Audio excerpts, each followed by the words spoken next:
Yang pertama ya, credibility daripada penyampai pesan atau pembicara. Yang kedua, para pemirsa sekalian, unsur retorika yang kedua itu adalah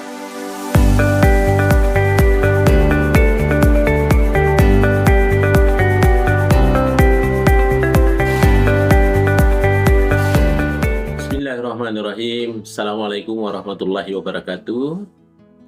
Alhamdulillah wa syukurillah, kita tentunya senantiasa mengucapkan rasa syukur kita kepada Allah Subhanahu wa Ta'ala, karena kita masih diberikan lagi kekuatan, diberikan lagi kesempatan. Yang terlebih-lebih lagi itu adalah tentunya kebahagiaan, kesenangan ya untuk kita semua. Di samping juga kesenangan, tentu kita perlu ketenangan, dan itu yang lebih penting. Ya. Hadirin sekalian dimanapun berada, oleh karena itu pada saat ini kita lagi menonton channel YouTube kita, Mr. Koronis, komunikasi romantis dan humanis. Baik para pemirsa sekalian dimanapun berada, tentu saja saya menyampaikan terima kasih yang tak terhingga kepada para pemirsa sekalian karena selalu mengamati channel YouTube kita ini, yang selalu kerap berbicara tentang fenomena-fenomena komunikasi. Ya, sebagaimana tentu kita pahami bahwa komunikasi semakin meluas ya, dengan kemajuan teknologi, perkembangan informasi, sehingga komunikasi juga harus berkembang lebih maju tentunya. Ya, namun perlu juga kita sadari bahwa di dalam berkomunikasi, di dalam menyampaikan pesan itu tentu setidaknya harus juga ada nilai seninya. Ya, makanya biasa dikatakan bahwa komunikasi itu perlu berseni. Ya.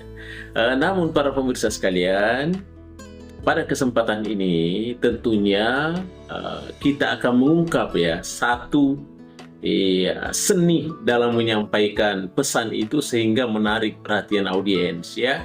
Ya, sehingga menginspirasi audiensnya itu, halayaknya itu, ada yang disebut dengan komunikasi retorika. Ya, bagaimana itu komunikasi retorika? Ya. Kalau kita lihat secara sederhananya, salah satu definisinya bahwa retorika itu adalah seni dalam menyampaikan pesan ya, kepada halayak, dan tentunya bagaimana bisa mempersuasi, ya, membujuk, memberikan pemahaman kepada audiens, dan tentu ujung-ujungnya adalah nanti terjadi sebuah perubahan-perubahan. Minimal terjadi 3 perubahan yang kita harapkan. Ada yang disebut dengan perubahan kognitif, ada juga perubahan afektif, yaitu tentunya terkait dengan sikap, dan yang lebih terpenting tentunya adalah perubahan tingkah laku atau psikomotorik.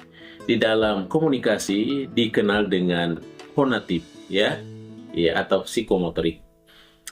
Setidaknya itu yang berubah ya ketika kita melakukan sebuah retorika yang baik. Ya, makanya dikatakan bahwa retorika adalah seni menyampaikan pesan kepada audiens yang sifatnya tentunya persuasi.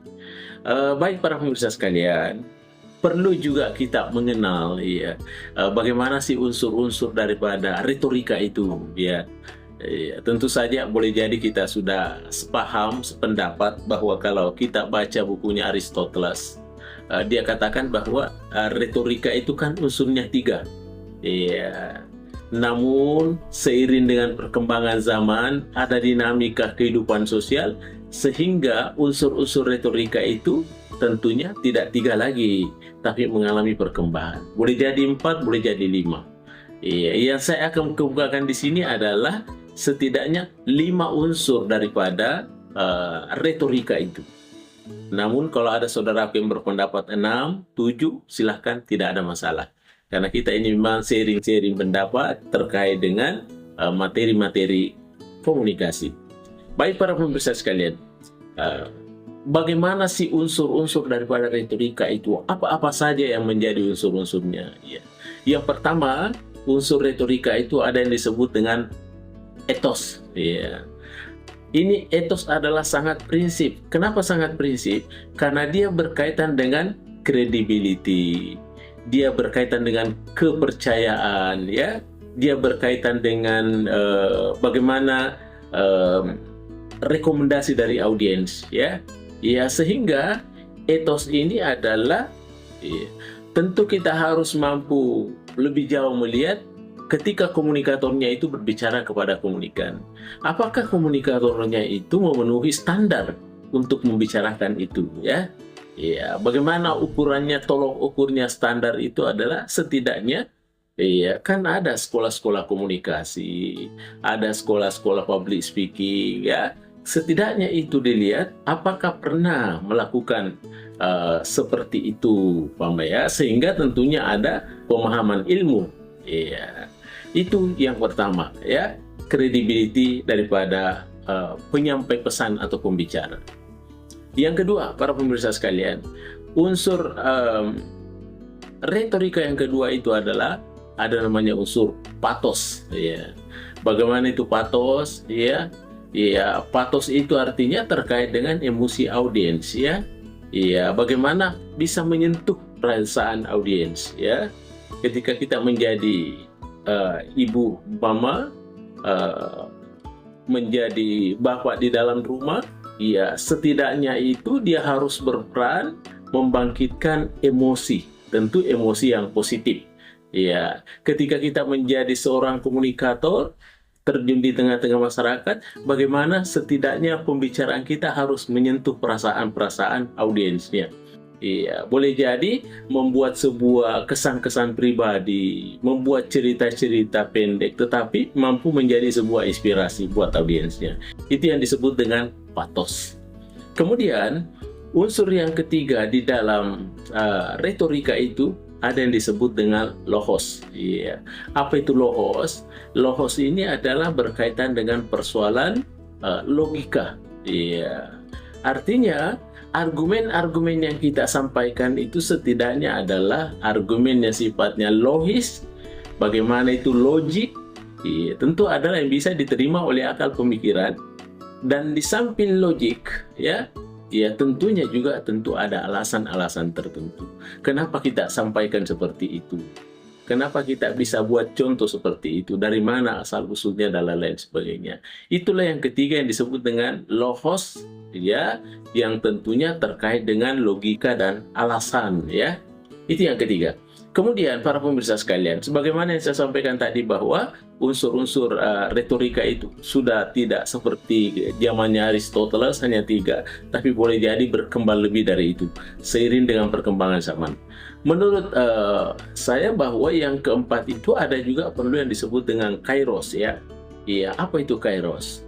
Kairos itu adalah penyampaian pesan itu yang terkait dengan ketepatan dalam menyampaikan. Ya, makanya kerap saya sampaikan bahwa ketika kita melakukan sebuah memberikan pesan kepada seseorang, komunikator kepada komunikan, setidaknya harus memperhatikan konten, isinya, kemudian konteksnya. Kapan digunakan itu? Itulah kira-kira yang disebut dengan ketepatan waktu. Ya, yang diistilahkan di dalam unsur retorika adalah kairos. Dan yang kelima, para pemirsa sekalian, yang terakhir itu tentunya adalah bagaimana pihak ya, audience awareness istilahnya, ya. Bagaimana pihak ada pemahaman, ya, ada pemahaman yang baik tentang situasi kondisi yang dialami oleh audiens. Setidaknya tentunya sangat berpengaruh. Ketika kita berikan sebuah fasilitas dengan modal yang sudah ada, tentunya akan menjadi lebih baik, ya. Ketika akan itu namanya kita sudah memahami apa sesungguhnya yang menjadi kebutuhan audiens.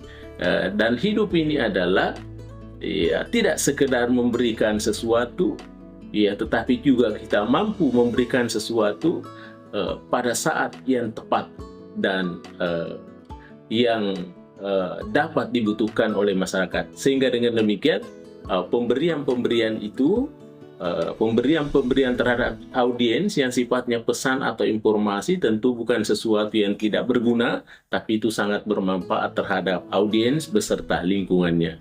Ya, baik para pemirsa sekalian, saya kira inilah yang 5 yang saya ketengahkan terkait dengan komunikasi retorika.